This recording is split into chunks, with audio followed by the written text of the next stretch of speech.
Assalamualaikum warahmatullahi wabarakatuh. Saya Zada Zahra, BP 18 10 5 11 dari Teknik Elektro UNAN. Kali ini saya akan mempresentasikan materi Sistem Transmisi Komunikasi dengan judul Line Coding. Definisi line coding yaitu suatu proses konversi data digital menjadi sinyal digital dengan asumsi bahwa data berisi atau berbentuk fax, angka, gambar, audio, ataupun video yang disimpan dalam memori komputer sebagai bit sequence atau urutan bit. Line coding juga dapat dikatakan sebagai metode untuk merubah simbol dari sumber ke dalam bentuk lain untuk ditransmisikan dan dapat merubah pesan-pesan digital ke dalam deretan simbol baru yang disebut dengan proses encoding. Tujuan dari line coding itu yang pertama, merekayasa spektrum sinyal digital agar sesuai dengan medium transmisi yang akan digunakan. Dua, dapat dimanfaatkan untuk proses sinkronisasi antara pengirim dan penerima, yaitu di mana sistem tidak memerlukan jalur terpisah untuk clock. Yang ketiga, dapat digunakan untuk menghilangkan komponen DC sinyal, yaitu sinyal dengan frekuensi nol. Komponen DC itu tidak mengandung informasi apapun, tetapi dapat menghamburkan daya pancar. Yang keempat, yaitu line coding dapat digunakan untuk menaikkan data rate. 5. Beberapa teknik line coding dapat digunakan untuk pendeteksian kesalahan. Ciri-ciri dasar pengkodean yaitu yang pertama, tidak banyak mengandung komponen arus DC, karena sistem transmisi saluran kawat menggunakan transformator, kopling induktif atau kopling kapasitif agar loop terhadap ground tidak muncul. Energi pada frekuensi rendah harus kecil. Secara fisik, komponen-komponen besar diperlukan untuk ekualisasi. Selanjutnya itu sinyal data 0 atau 0 volt. Deretan panjang harus dihindari agar di sisi penerima proses perolehan sinyal data clock dapat dilakukan. Selanjutnya yaitu sinyal yang telah dikodekan harus dapat dikodekan kembali di sisi penerima untuk memperoleh sinyal informasi biner originalnya. Selanjutnya efisiensi pengkodean harus tinggi untuk mengurangi bandwidth. Selanjutnya kode harus memiliki kesalahan yang rendah. Selanjutnya yang terakhir yaitu kesalahan harus mampu dideteksi atau dikoreksi agar tidak didapat performa yang tinggi. Selanjutnya itu jenis-jenis atau tipe-tipe line coding. Line coding tersebut ada 5 tipe yaitu unipolar seperti NRZ, yang kedua polar seperti NRZ polar, RZ, dan bifasa. Yaitu bifasa ada Manchester dan diferensial Manchester. Selanjutnya itu ada bipolar seperti AMI dan pseudo ternary. Selanjutnya ada multilevel seperti 2B 1Q, 8B 6T, dan 4D PAM 5. Yang terakhir itu multi-transition seperti MLT 3. Unipolar encoding adalah pengkodean yang paling sederhana, menggunakan satu polaritas yang menyatakan dua posisi bit. Jika ada tegangan, maka dinyatakan dengan logika 1. Dan jika tidak ada tegangan, maka dinyatakan dengan logika 0 atau low. Selanjutnya NRZ atau No Return to Zero. Itu NRZ ini termasuk salah satu dari unipolar yang dimana bit 1 dinyatakan oleh high signal selama periode bit. Yang kedua, bit 0 dinyatakan oleh low signal selama periode bit. NRZ disebut karena sinyal tidak menuju zero saat pertengahan bit, seperti pada gambar berikut, yaitu dari bit 1, kemudian menuju bit selanjutnya itu langsung menuju ke zero, dan di pertengahan bit itu tidak menuju zero. Kemudian di sini ada normalized power, yaitu setengah V kuadrat ditambah setengah 0 kuadrat sama dengan setengah V kuadrat. Selanjutnya ciri-ciri dari NRZ yaitu yang pertama, spektrum memiliki komponen DC. Yang kedua, frekuensi fundamental terjadi pada setengah frekuensi clock, F/2. Kemudian, Hanya frekuensi harmonisa bernomor ganjil yang muncul. Yang keempat yaitu tidak ada sinyal pada frekuensi clock, sehingga tidak mungkin diperoleh clock di sisi penerima. Selanjutnya yaitu jika terjadi noise puncak selama transmisi untuk sinyal 0, maka sinyal ini nampak sebagai 1 sehingga tidak terdeteksi sebagai kesalahan. Berikut bentuk sinyalnya dan bentuk spektrumnya. Yaitu di sini DC, F, kemudian 2F, 3F, dan sebegitu seterusnya untuk spektrum NRZ. Kelemahan dari NRZ itu pertama dari komponen DC-nya, yaitu di mana apabila amplitude rata-rata dari sinyal unipolar tidak nol, maka hal ini disebut dengan komponen DC dengan frekuensi nol. Jika sinyal berisi komponen DC, maka tidak bisa disalurkan ke media tertentu karena tidak dapat menangani komponen DC.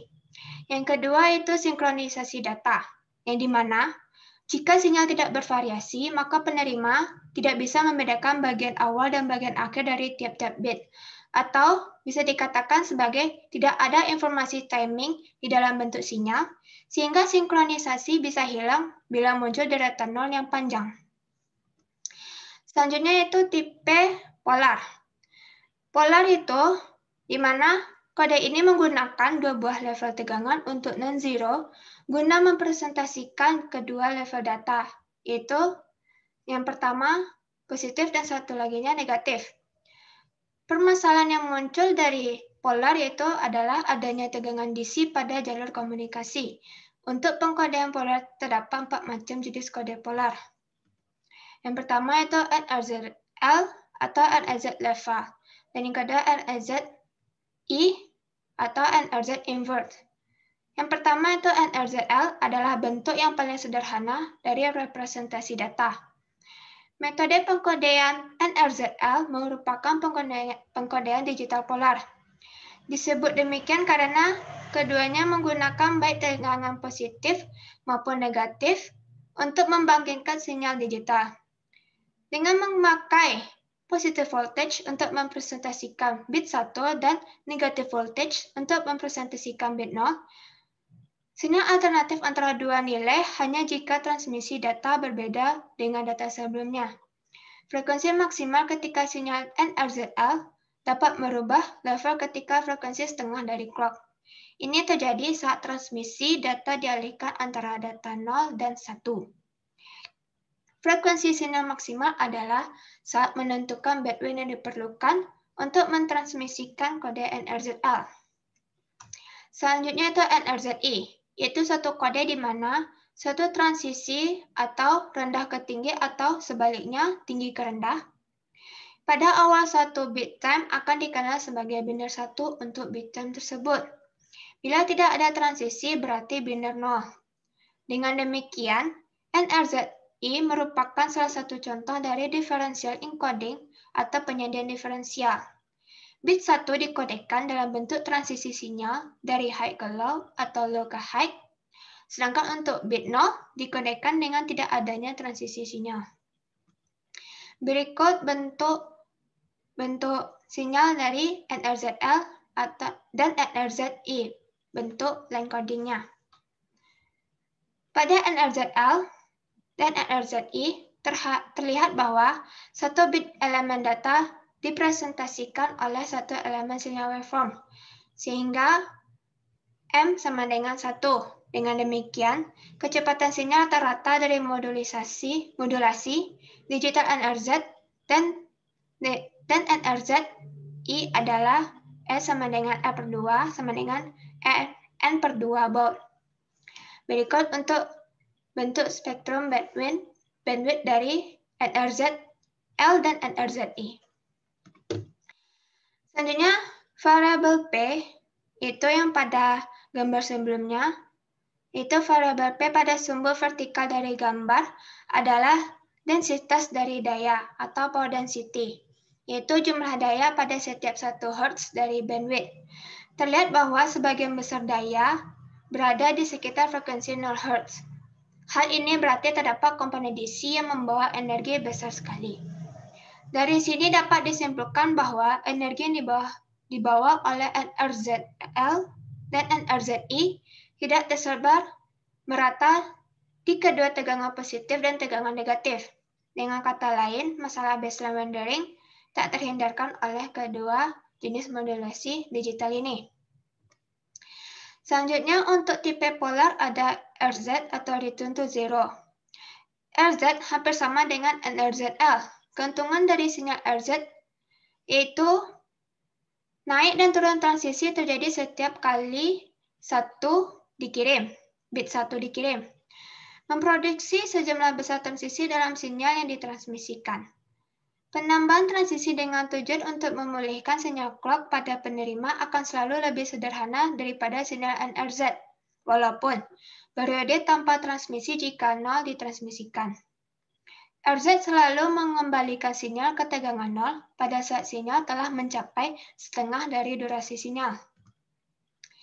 Tetapi, karena RZ menggunakan dua sinyal elemen untuk merepresentasikan sebuah elemen data, hal ini mengakibatkan pada kenaikan bandwidth sebanyak 2 kali lipat dibandingkan dengan bandwidth yang digunakan oleh NRZ. Kelemahan lainnya yaitu sulit untuk mengambil informasi clock bila ada deretan 0 yang panjang dan mengandung komponen DC. Berikut bentuk line coding dari RZ, yaitu di sini. Dari 0, kemudian pertengahan bitnya itu menuju 0, kemudian setelah 1 bit terlewati, barulah ke bit yang selanjutnya itu 1.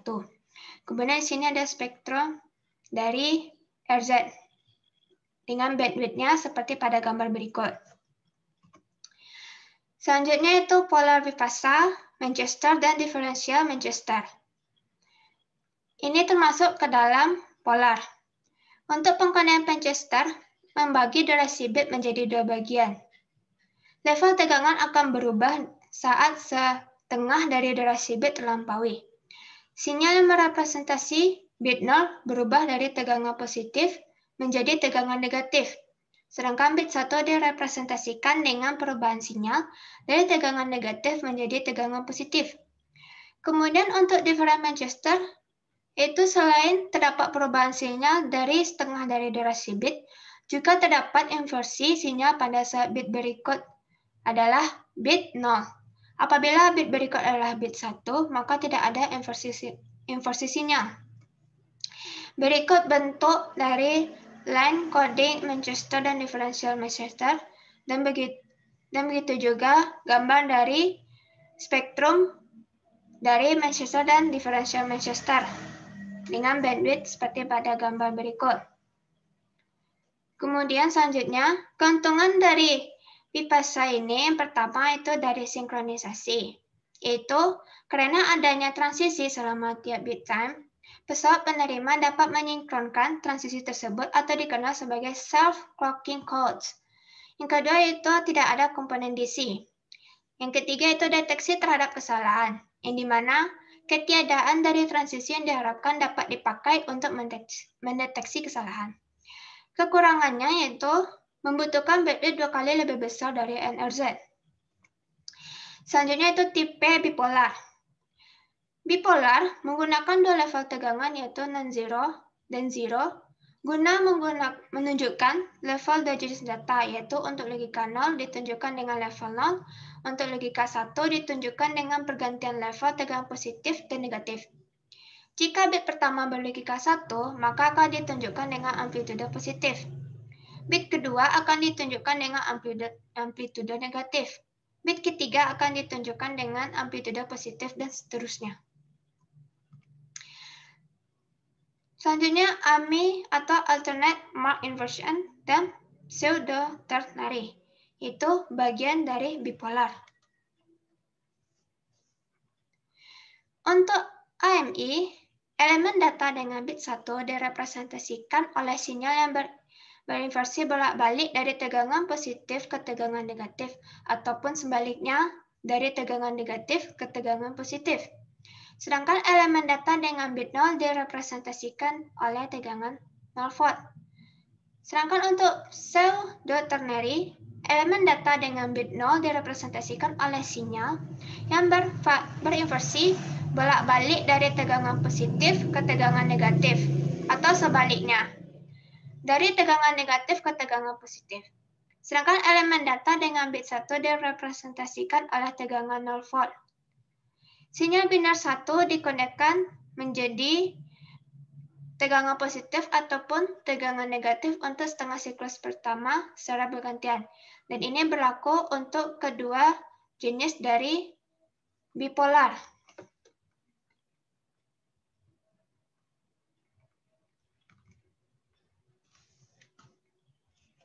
Berikut bentuk line coding dari AMI dan pseudo ternary. Dan begitu juga spektrum bandwidth dari AMI dan pseudo ternary. Keuntungannya yaitu yang pertama tidak memiliki komponen DC. Yang kedua membutuhkan bandwidth 2 kali lebih kecil daripada pengkondaian bipasar sebelumnya. Selanjutnya itu dengan tipe multilevel. Tujuan dari multilevel yaitu meningkatkan kecepatan data, tetapi pada saat yang sama menurunkan kecepatan sinyal atau menurunkan bandwidth.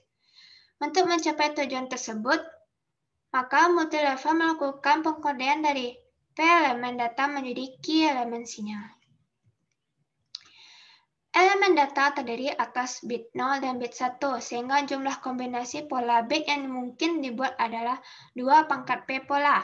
Sedangkan elemen sinyal dengan level L akan menghasilkan kombinasi pola sinyal sebanyak L pangkat Q. Karena itu apabila kita buat agar 2 pangkat P sama dengan L pangkat Q, maka setiap pola data akan dapat direpresentasikan tepat pada setiap pola sinyal. Namun, dalam aplikasinya dibutuhkan agar 2 pangkat P kecil sama dengan L pangkat Q, sehingga tidak semua pola sinyal merupakan representasi dari pola data. Pola sinyal selebihnya dapat digunakan untuk sinkronisasi dan pendeteksi kesalahan. Selanjutnya itu 2 binary, 1 quaternary, 2B, 1 key. Itu bagian dari multilevel.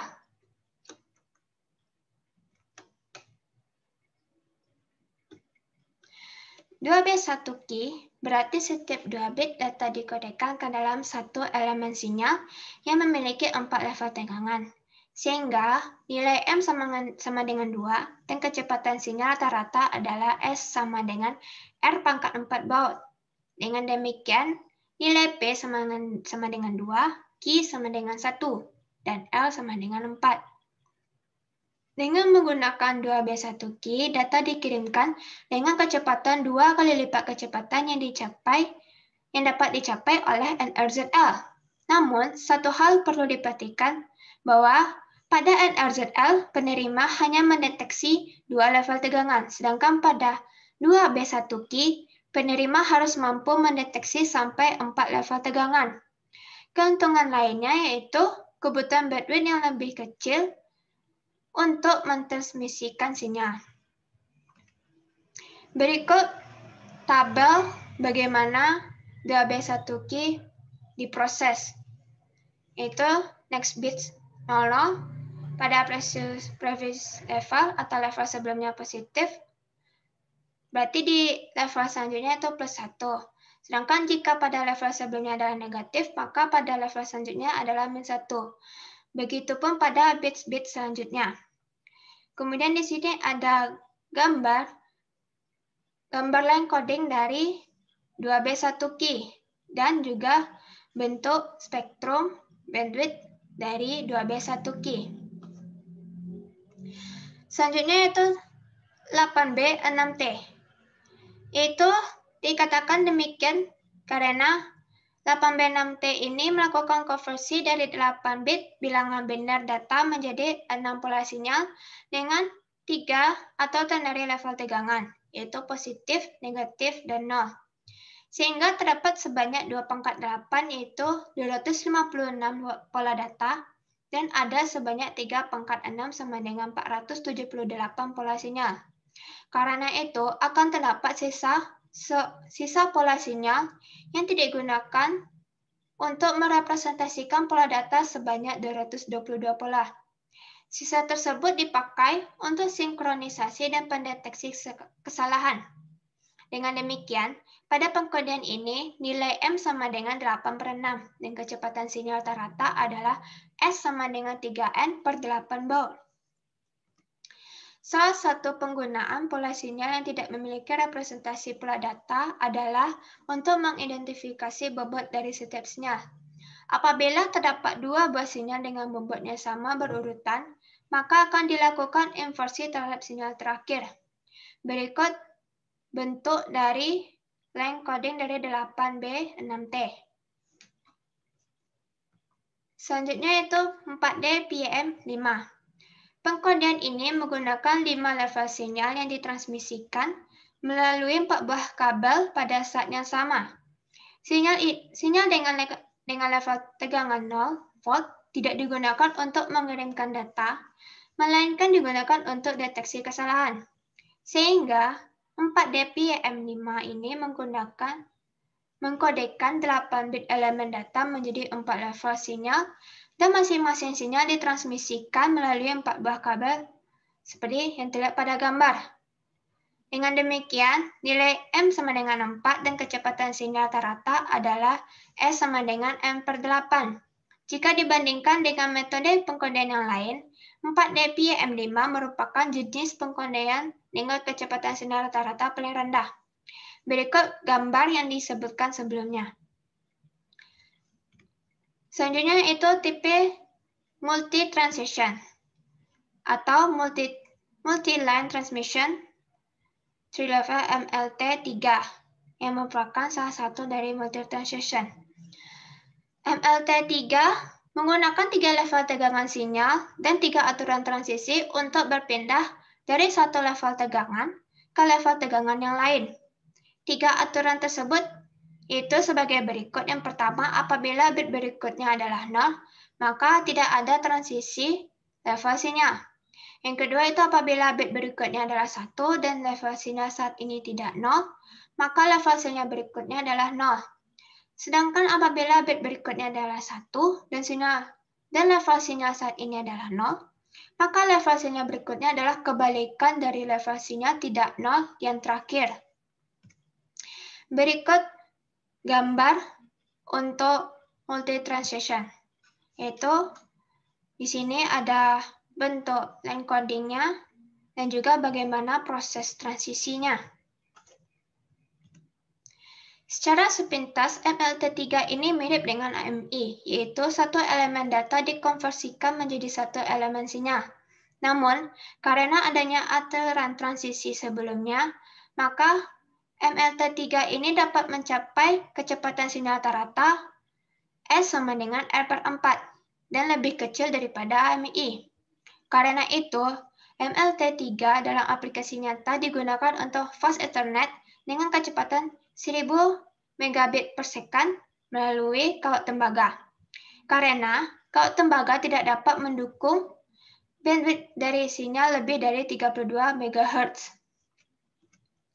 Kemudian, selanjutnya mengenai spektral daya untuk kode-kode transmisi atau tipe-tipe line coding. Yang pertama untuk unipolar dan polar NRZ. Itu di sini ada power spectral density PC untuk unipolar dan polar signaling. Di sini ada PF sama dengan 1/TB, FF2, di mana FF itu transformasi Fourier dari bentuk polar dasar FT. Kemudian di sini ada bentuk codingnya atau bentuk sinyalnya. Kemudian di sini ada rumus FT-nya. Selanjutnya untuk PSD-nya didapatkan untuk P polarnya sama dengan TB sin P FTB per P FTB, kemudian dikuadratkan. Sedangkan untuk unipolar itu didapatkan P sama dengan setengah TB sin P FTB per P FTB, kemudian dikuadratkan ditambah setengah to F. Kemudian untuk unipolar RZ itu di sini PF sama dengan FF kuadrat per TB, kemudian dikali dengan R0 ditambah 2 sigma dengan K sama dengan 1, kemudian RK cos 2πk FTB. Yang dimana FT sama dengan spektrum dari bentuk polar, kemudian TB yaitu lebar pulsa, kemudian RK adalah autokorelasi dari data. Sehingga di sini didapatkan persamaannya yaitu di mana RK sama dengan sigma AN ditambah K dikali I dikali PI. Kemudian FF-nya itu sama dengan TB per 2 dikali dalam kurung sin PF TB per 2 per PF TB per 2. Kemudian di sini ada persamaannya untuk PFRZ. Kemudian ada sigma K sama dengan negatif tak hingga sampai dengan tak hingga. Kemudian ada PRZF. Bisa dilihat pada slide berikut. Selanjutnya untuk bipolar RZ. Itu di sini untuk P bipolar FRZ sama dengan TB per 4 dalam kurung sin PFTB per 2 per PFTB per 2 dikuadratkan. Kemudian dikali 2 dikurang 2 cos 2pi FTB. Sedangkan untuk P bipolar RZ itu di sini didapatkan TB dikali sin PFTB per 2 per PFTB per 2 sin kuadrat PFTB. Kemudian untuk Manchester NRZ itu sebagai berikut. Persamaannya FT. Kemudian untuk hasil spektrum pulsanya seperti yang terlihat pada slide. Itu di sini ada F, kemudian P Manchester. Kemudian di sini bentuk power spectral density atau PST digambarkan sebagai berikut. Di mana di sini untuk frekuensi positif ada P unipolar, P bipolar, P polar, P Manchester, dan P RZ. Yang dimana R sama dengan frekuensi impuls diskrit, kemudian R sama dengan 1 per TB. Kemudian dari line coding ini, hal-hal yang perlu diperhatikan dalam hal pengiriman sinyal transmisi atau transmisi sinyal, yaitu pertama self-synchronization, di mana sinyal sinkronisasi antara pemancar dan penerima dapat diperoleh dari kode-kode tersebut. Yang kedua itu probabilitas kesalahan bit kecil. Yang ketiga spektrum frekuensi yang sesuai dengan kanal transmisi. Selanjutnya itu bandwidth transmisi. Yang terakhir itu kemampuan deteksi terhadap kesalahan bit. Sekian untuk penjelasan dari line coding dari saya. Apabila ada kekurangan maupun kesalahan dalam penyampaian materi, mohon dimaafkan. Wabillahi taufiq wal hidayah. Wassalamualaikum warahmatullahi wabarakatuh.